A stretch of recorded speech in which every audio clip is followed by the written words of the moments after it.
É um vídeo em inglês, vou ter que usar a legenda automática do YouTube. Deus me abençoe. Vai ver todos os vídeos hoje mesmo? Vou. Vai dar ruim pra caramba, mas vou. Vamos lá, galera. Kindergarten Wars é o novo Spy Family. Guerra. Kindergarten. Meu Deus. Como é que eu traduzo Kindergarten mesmo?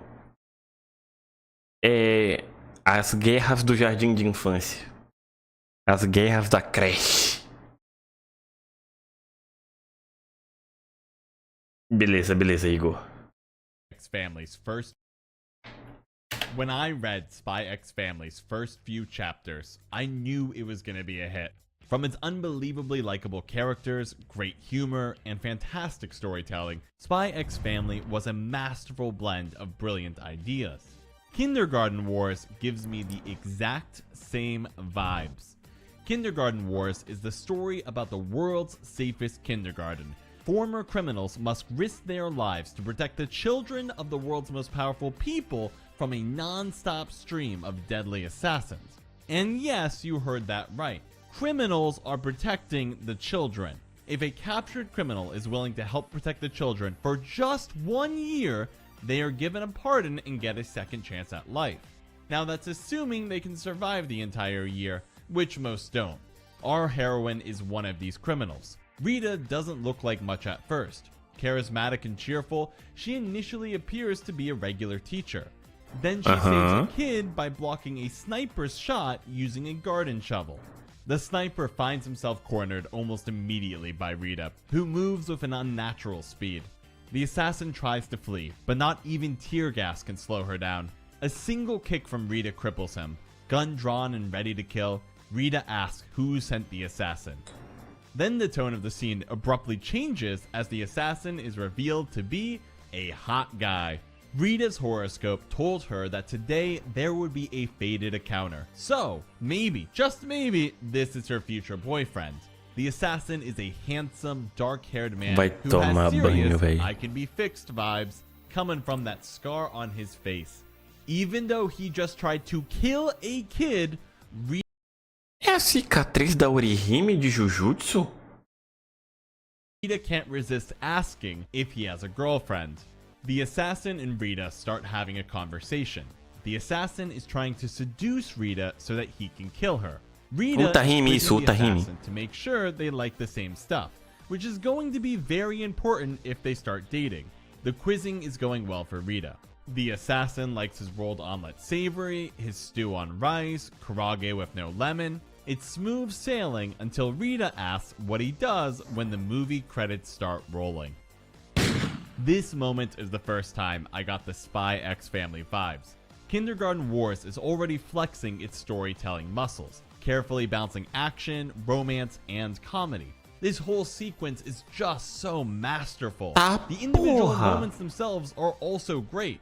Rita's willingness to overlook an attempt to kill a child, but be unforgiving over leaving during the movie credits is just so funny. What's even funnier is that Rita didn't plan to kill the assassin at that moment. The execution was a knee-jerk reaction. This moment helps us understand who Rita is. As a killer, she's dangerous. As a girl looking for a boyfriend, she's clueless. When you combine the two, she is a great main character.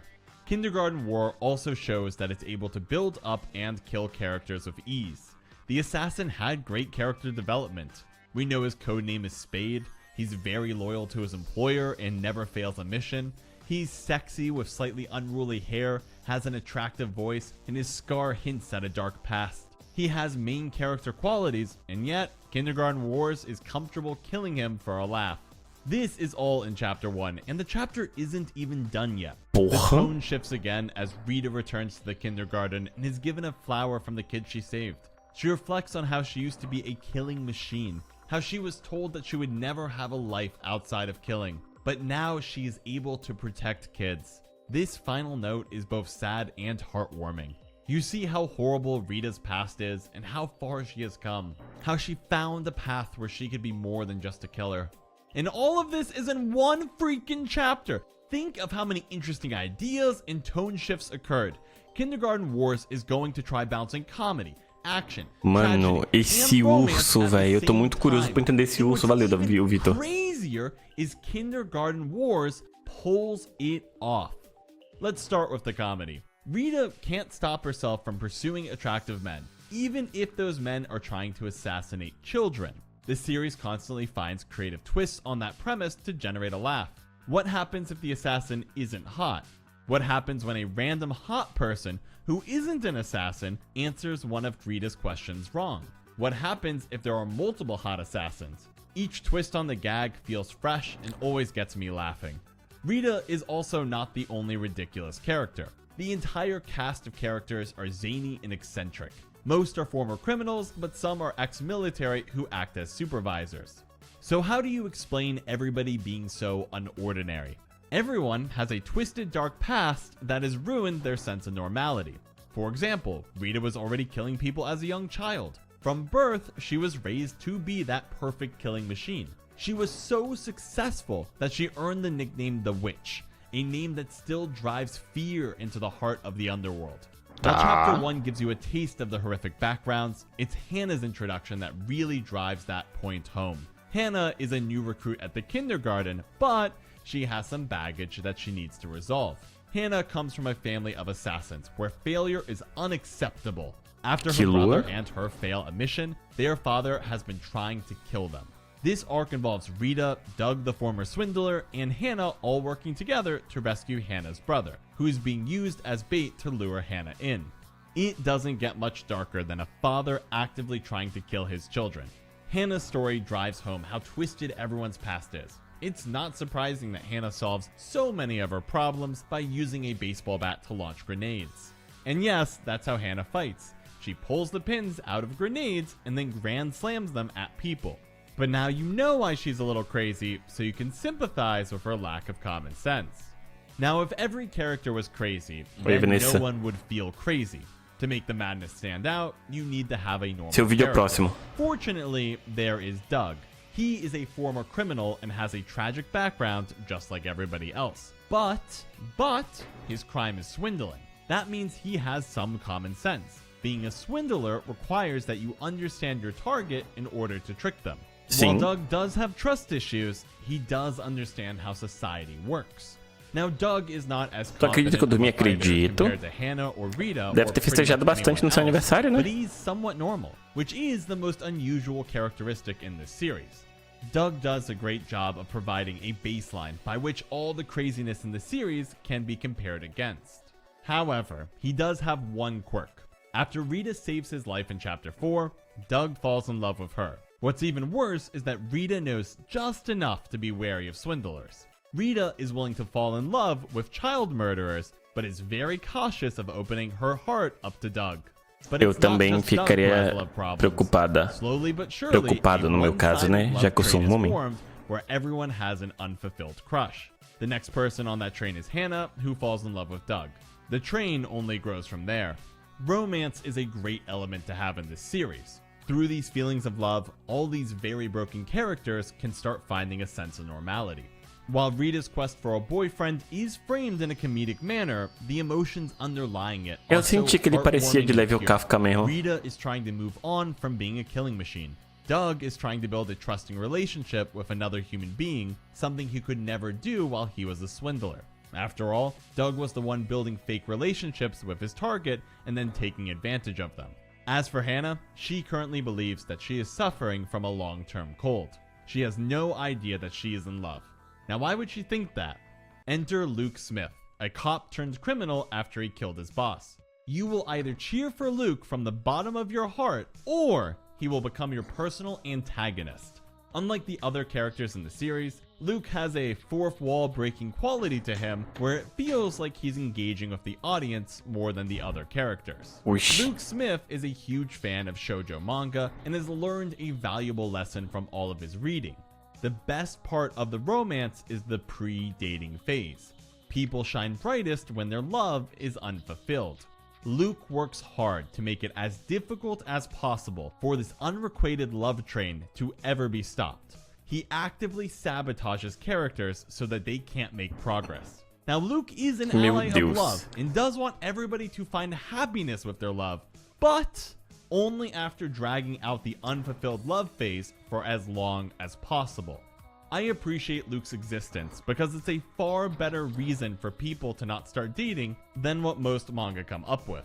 Faz sentido. O The pior que faz strategy sentido is sim. for the character's general cluelessness and shyness to drag out the unfulfilled romance for hundreds of chapters.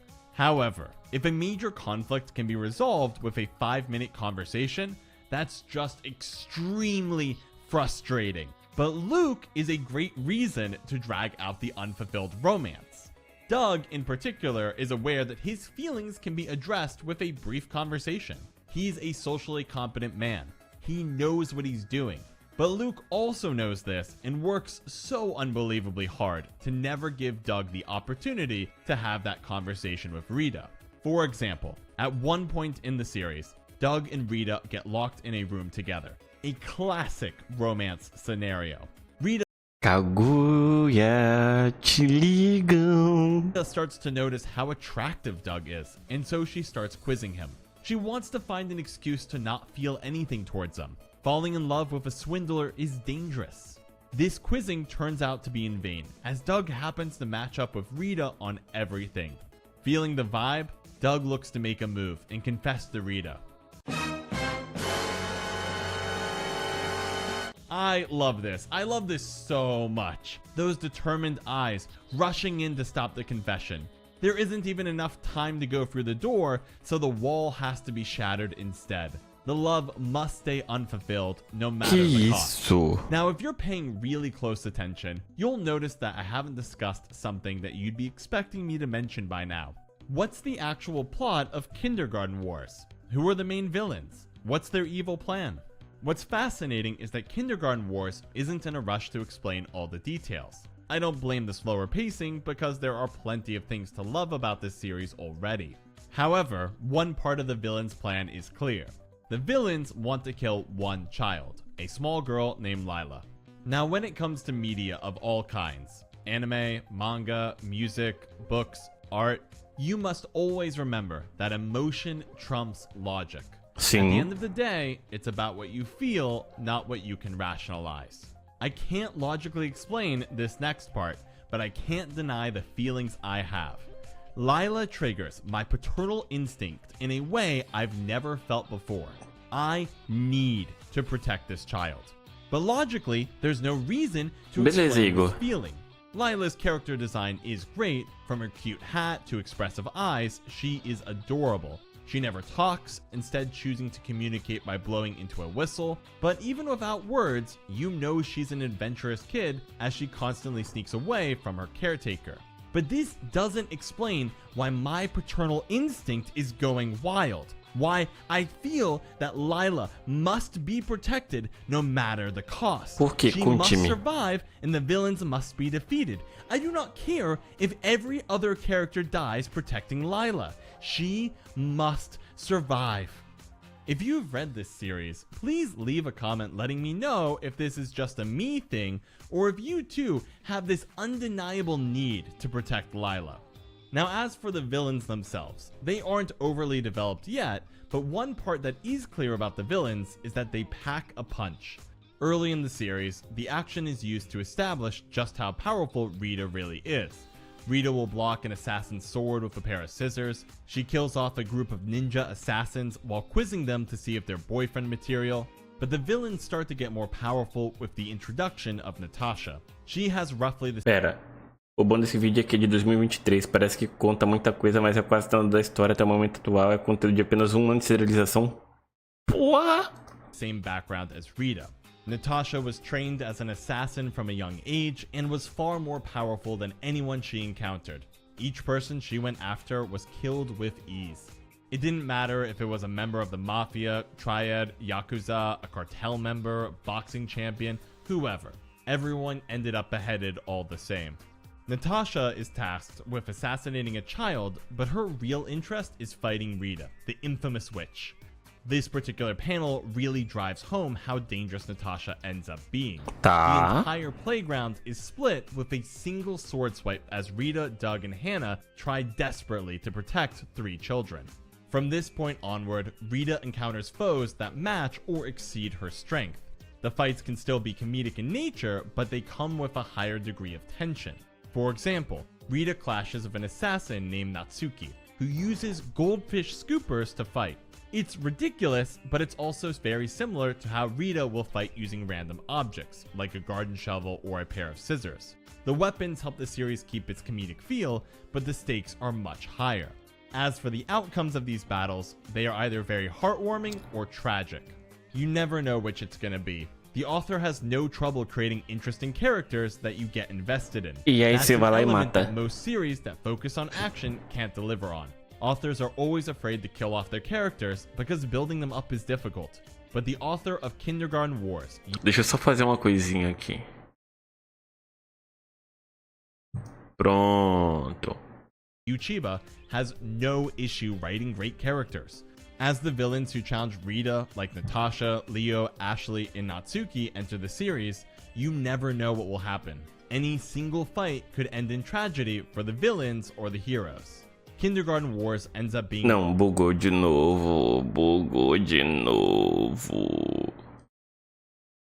This incredible series that manages to intertwine hilarious comedy with intense action, with heartwarming moments, with romance, with great characters, with tragedy, and so much more. It's a mind-blowing feat of brilliance and is worth your time. Now I do need to confess something. Kindergarten Wars is the next Spy X Family in terms of style. Both series are incredible blends of many genres and ideas taken to their highest level. However, Kindergarten Wars will never be as popular as Spy X Family. Spy Porque X é mais Family is violento. focused on family, meaning it Exato. will reach a far wider audience than a series focused on criminals seeking normality. I do believe that Kindergarten Wars will become a classic for the most hardcore manga readers. Hopefully someday Kindergarten Wars will get the anime it deserves, but even if it does, success will still elude this story. Give this series a try and see for yourself just how amazing Kindergarten Wars truly is. Honestamente, eu acho que realmente tem potencial, ainda mais no Brasil, de pegar os fãs de anime mais do que Spy Family. É o que eu estou sentindo, tá? Ela acha que eu vou patrocinar quando lançar? Que isso, cara. Spy você vê com toda a família, enquanto Kinder é mais pra adolescente, é com gente idiota, tá ligado? Spy Family você vê, você indica pra sua mãe. Kindergarten Wars, eu só, é coisa pra você ver em live com um bando de idiota que me segue. Com um bando de doente mental que ainda me atura em 2025.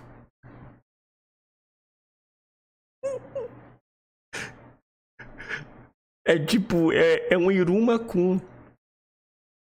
É um Iruma-kun, só que com um gore pra caramba. Violência, decapitações e os caramba, tá ligado? É anime pra assistir com quem é tão idiota quanto você. Simples. É simples. Enfim.